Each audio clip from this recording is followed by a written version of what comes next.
Earnestly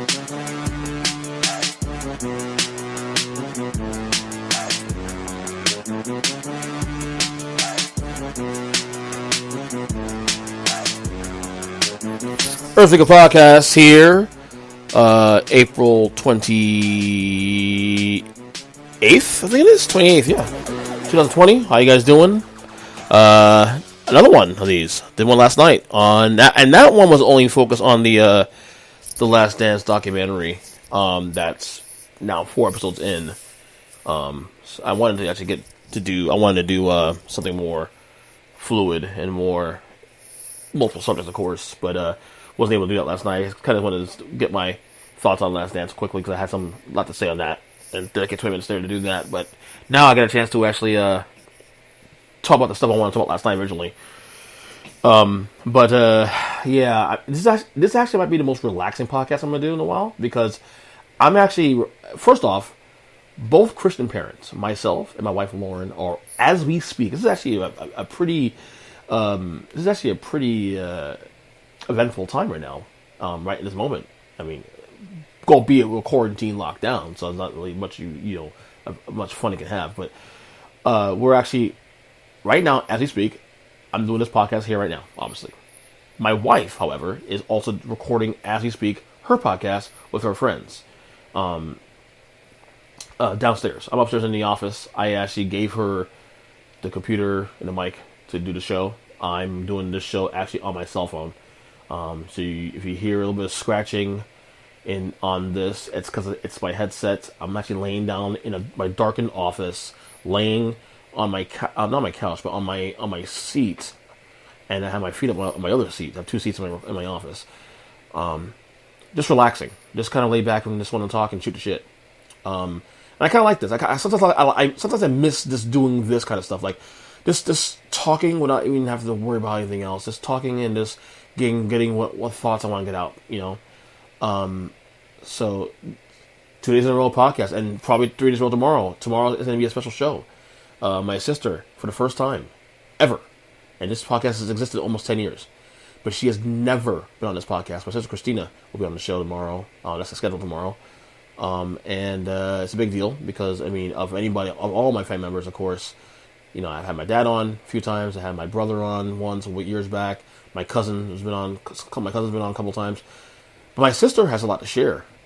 She's, of all the members of my family, she's had probably the most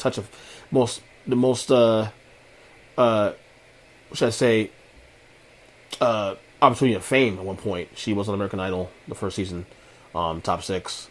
That was the year Kelly Clarkson won. Not a big fan of the Idol necessarily, but obviously a great accomplishment for her. She was great, and she's obviously come a long way. It's been 18 years since that. But she'll be on the show tomorrow. We'll talk about that in the tomorrow show. We'll save all the stuff with her for the podcast tomorrow. But yeah, that going on. Just relaxing here. This is now week 7 of the lockdown quarantine. I don't really call it quarantine. I'm not really quarantined. We're locked down in the house. We're following, again, we're still adhering to the rules. We've been told by the governor, by the government officials, to stay in your homes and only go out if you need to, to the store. So I do that, and other than that, we're home all the time. I don't necessarily hate this, although there are moments where it gets to me a little bit. I think more so because of the fact that I'm doing this with my kids. But I don't necessarily hate this either. But I do want to get back to, somewhat normalcy, missing my family, my friends.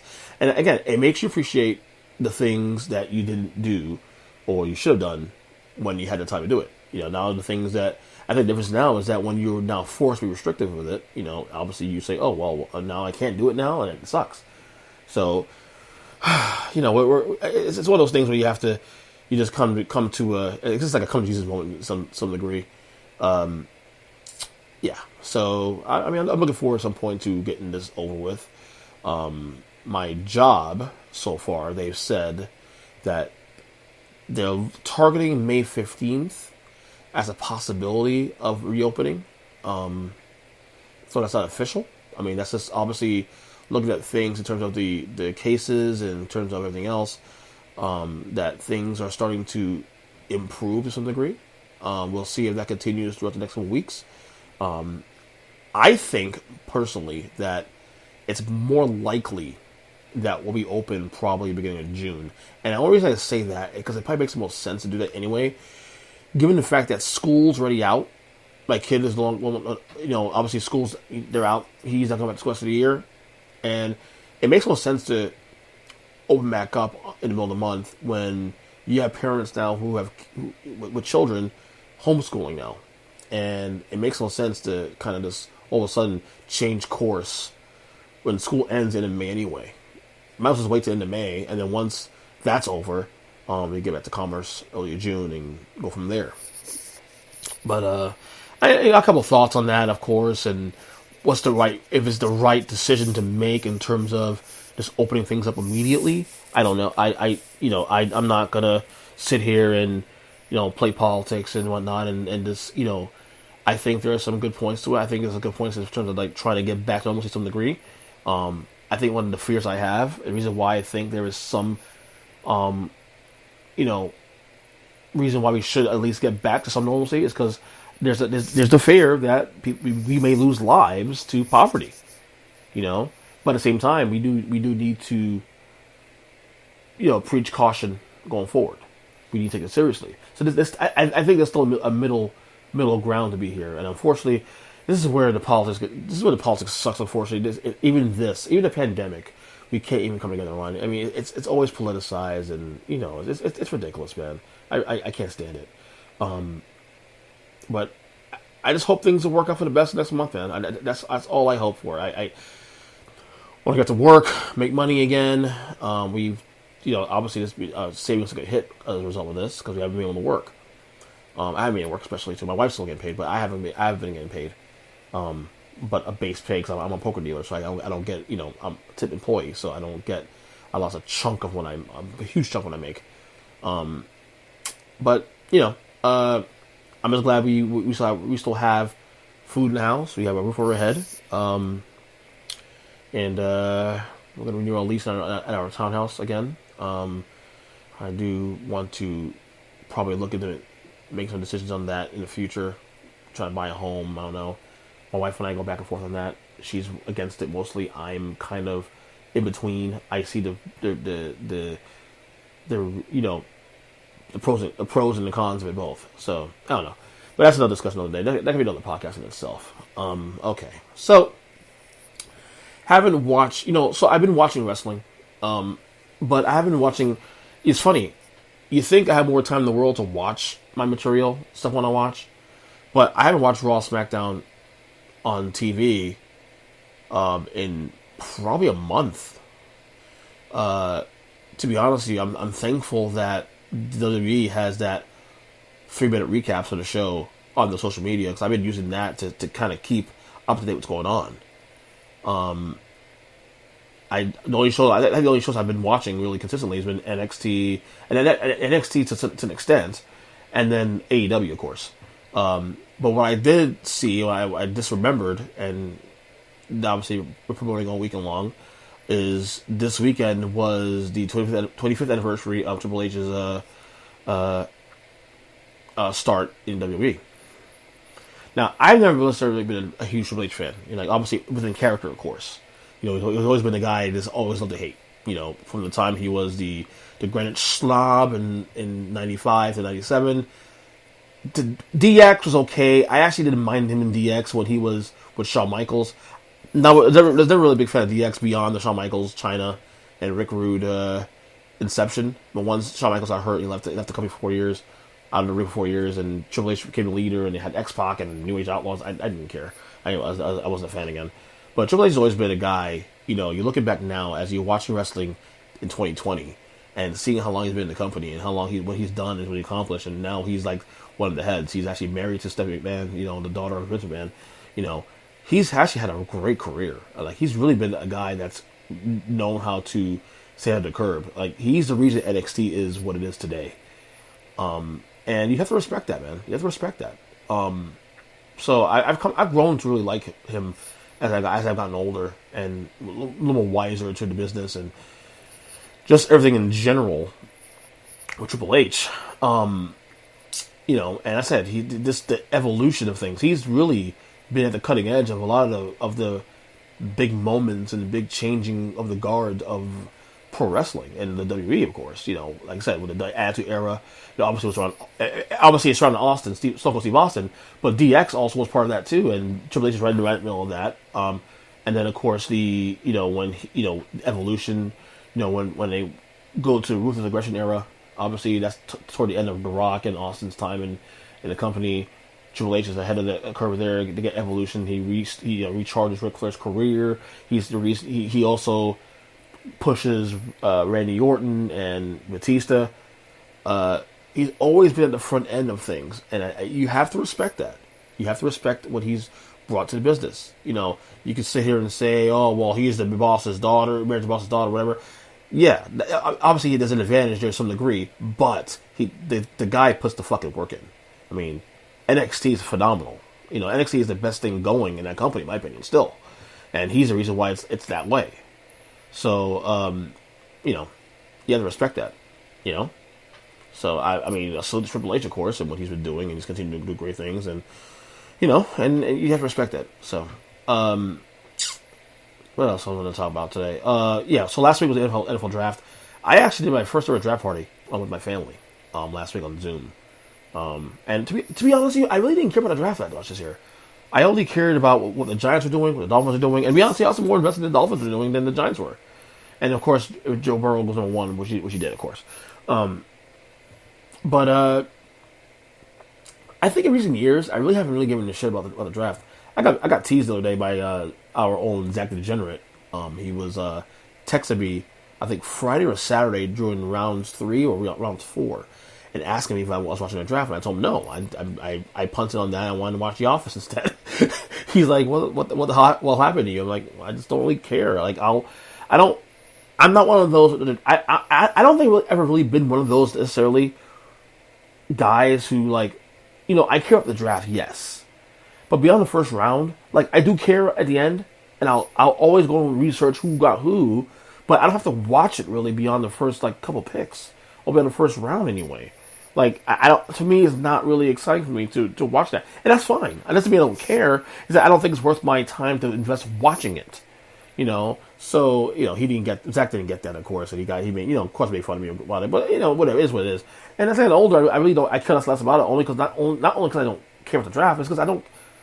Time's the essence now, man. I have a family now. I don't have time to sit 4 hours on my couch and watch the fourth round of the draft of guys who may make a team in August. So that's the way that's the way I feel about that personally. But the Dolphins, of course, I was more invested in the Dolphins than the Giants. I'm a Giants fan, of course, but I think they're going to be trash next year too, anyway. And this could be the end of Gettleman in New York, maybe next year, hopefully. I don't know. He was wearing a mask by himself in a room. I don't know what he was doing. He looked like a complete tool. I hate to make fun of the guy, man, but some of the things he does is just fucking toolish, dude. I don't know. Not a big Gettleman guy, but hopefully he turns things around this year. We'll see what happens. Still rooting for the guy. Still rooting for the team. I mean, it's my team.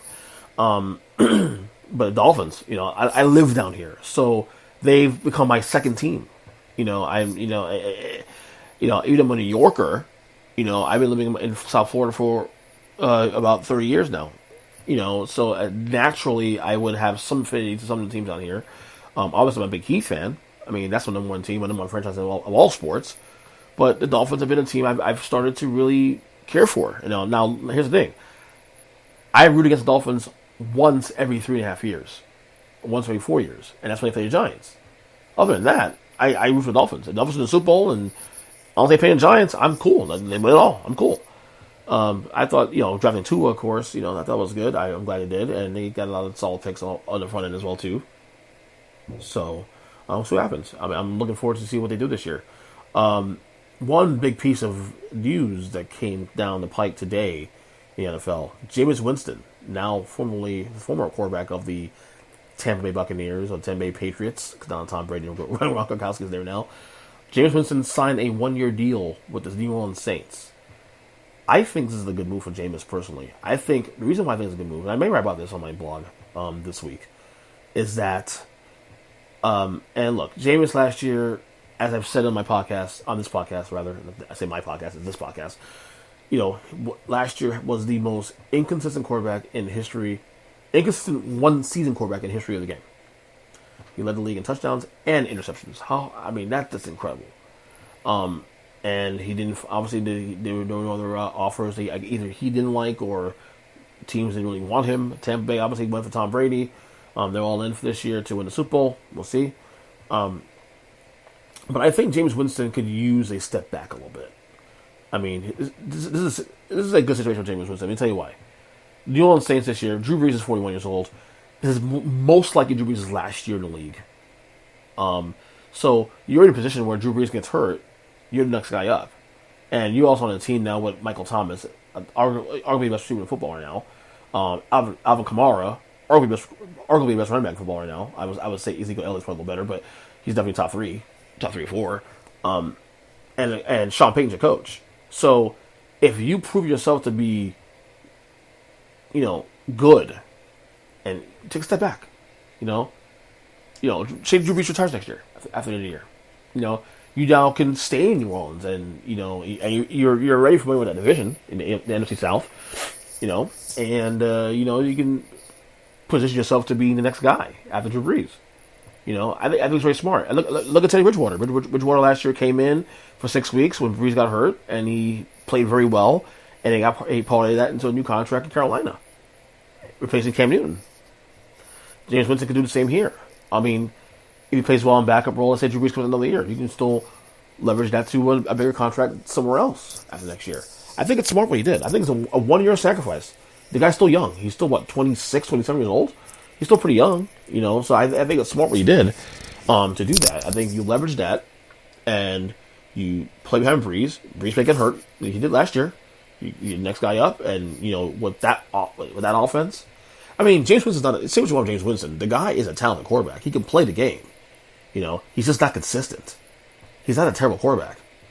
He's not a great quarterback either, but I still see tools in him. I still see, he can still work. You can still work with him. And I think you get the right guys.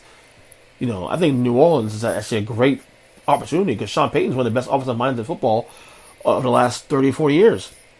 I mean, look at what he did to Drew Brees. Now, Drew Brees, obviously, the discipline that Drew Brees has and whatnot, it lends itself to that. But, who's to say that Jameis Winston turns a corner in learning under Brees and under Sean Payton and their leadership? Be insulated in that situation. That could be good for him, I think. So, I like the move. I think it was smart for him.